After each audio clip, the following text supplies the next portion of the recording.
What if everything you believed about humility was actually holding you back from the power you deserve to claim?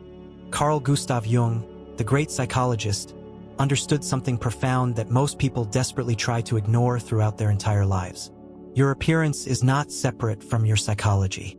It is your inner psychology made visible and manifest for all to see. In the merchant guild halls of the High Middle Ages, this uncomfortable truth was understood with brutal clarity by those who wished to rise. A young clerk named Thomas arrived at the guild with nothing but his ambition and a determination to escape his lowly station in life. His clothes were plain and worn. His manner was meek and uncertain. And every single person he encountered treated him accordingly without exception. Jung called this outer face the persona, derived from the Greek word for mask, the mask we wear to meet and navigate the world.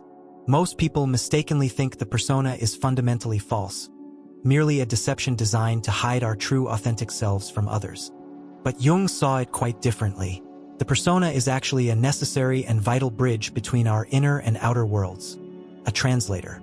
Your appearance communicates powerfully to others before you ever speak a single word or demonstrate any ability you may possess. It tells others instantly who you believe yourself to be.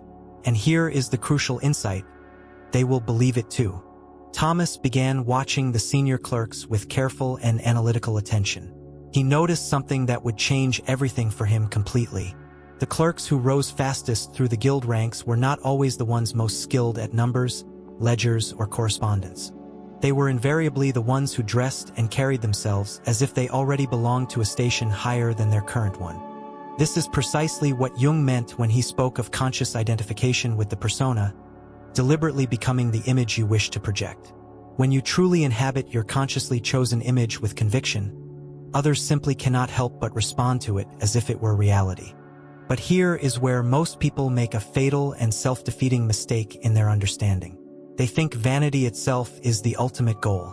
Vanity without genuine substance beneath it is easily detected by experienced observers. It repels rather than attracts those you wish to impress. The true secret lies in using appearance strategically as a precise tool, never as an end in itself or compensation for inadequacy. Thomas began saving every coin he could spare from his meager wages. He invested in acquiring one piece of quality clothing at a time. First a well-made coat with quality stitching, then boots that spoke quietly but unmistakably of modest prosperity and careful attention to appearance.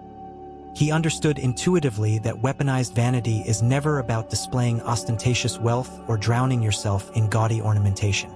It is about projecting competence, reliability, and the quiet, unshakable confidence of someone who naturally and rightfully belongs where they stand. Jung described extensively how the shadow contains all the aspects of ourselves that we have rejected, denied, or been taught to suppress. Many people reject their natural desire to look powerful and command respect simply because they were taught from childhood that such desires were sinful. They push this natural human desire deep into their shadow, where it festers in darkness and eventually emerges in twisted and unrecognizable forms. It manifests as jealousy toward those who dress well, bitter resentment toward the successful, and constant unconscious self-sabotage in their own endeavors. Thomas made a different and wiser choice. He chose to integrate his shadow fully. He acknowledged openly his desire for recognition and advancement. He stopped pretending he did not care deeply how others perceived him. This radical honesty with himself was profoundly liberating and energizing. The guild masters began to notice Thomas's presence among the clerks.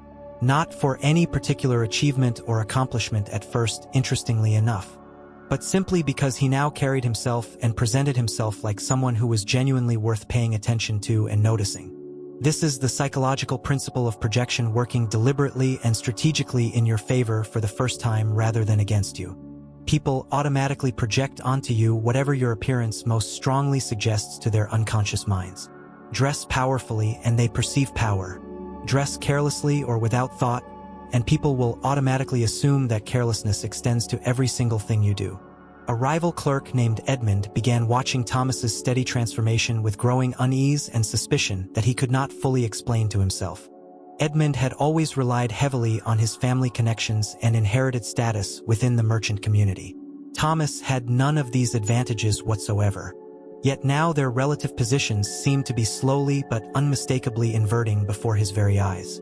and Edmund could not understand why this was happening. The answer lay hidden in what Jung called psychological inflation. Edmund's ego had expanded dangerously far beyond his actual substance and capabilities. He dressed extravagantly but delivered his work inconsistently and carelessly. His expensive appearance made implicit promises that his actual work could never keep.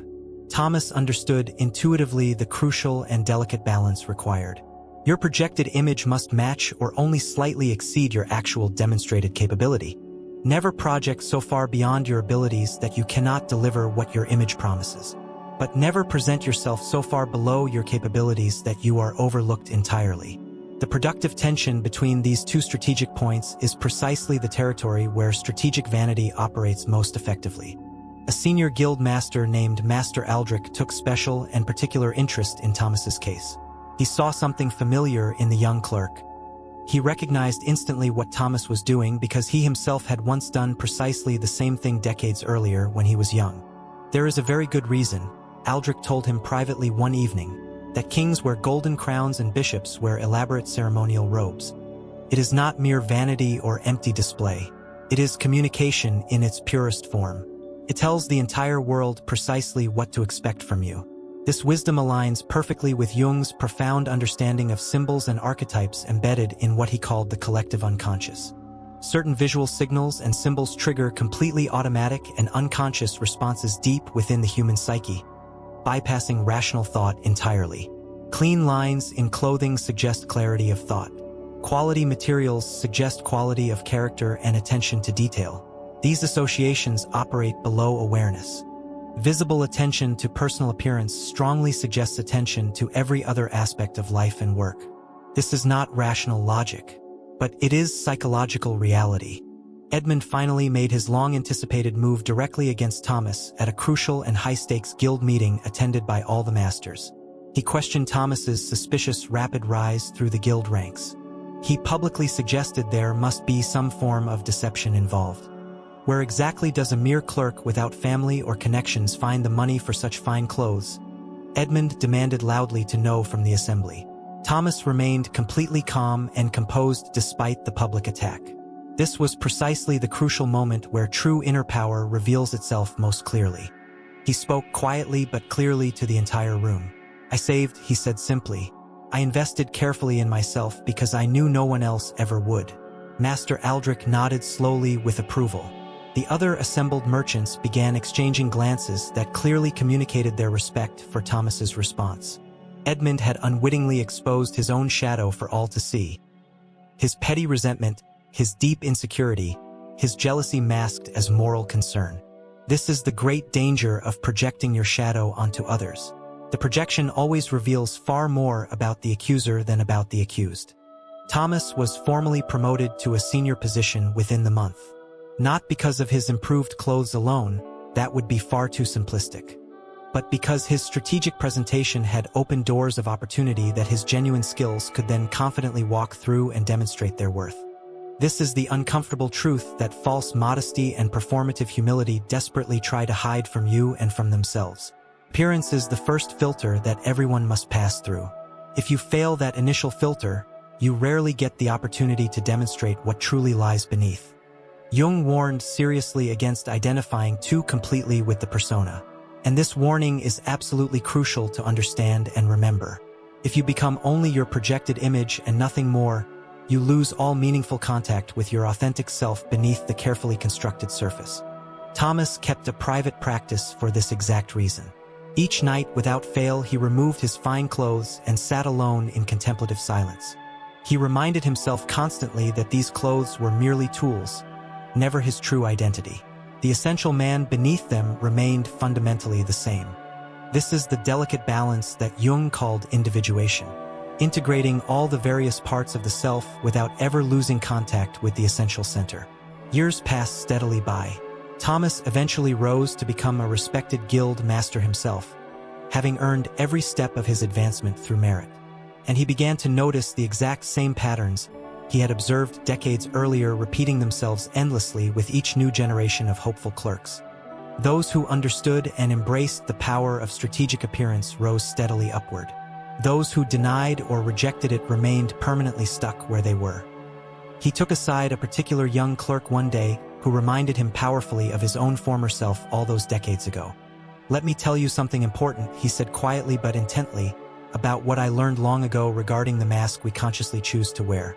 It is not fundamentally about deceiving others. It is about communicating your genuine potential to the world before you are given the opportunity to prove it. Every single person who sees you makes instant and unavoidable judgments about you. This is simply human nature, not a character flaw to be fought. You can either ignore this uncomfortable truth and continue to suffer its painful consequences throughout your career and life, or you can accept reality as it actually is and use it strategically and ethically to create genuine opportunities that would otherwise never exist." The young clerk listened carefully and earnestly. He asked the question Thomas knew would come. "But is this approach not fundamentally dishonest?" Master Thomas smiled gently at the familiar concern. "Tell me, is a flower dishonest for blooming brightly and beautifully to attract the bee it needs? Your appearance simply signals your serious intention to be taken seriously by others. That is not deception. That is clarity of communication and purpose." Jung understood clearly that we are all constantly performing various roles throughout our lives. The only real question is whether we choose them consciously or not. The unconscious performer is controlled helplessly by their role without awareness. The conscious performer controls and directs their role with intention and wisdom. Weaponize your vanity deliberately and ethically. Make it serve your legitimate ambitions rather than merely compensating for your hidden insecurities. Dress not for who you are today in this present moment, but always for who you seriously intend to become tomorrow and in the years ahead. And never forget for even a moment that the deepest and most authentic power comes not from the mask or persona alone. True power comes from the complete integration of mask and authentic self into one unified, coherent, and fully intentional presence that serves your highest purposes. This is Carl Jung's profound truth about the persona.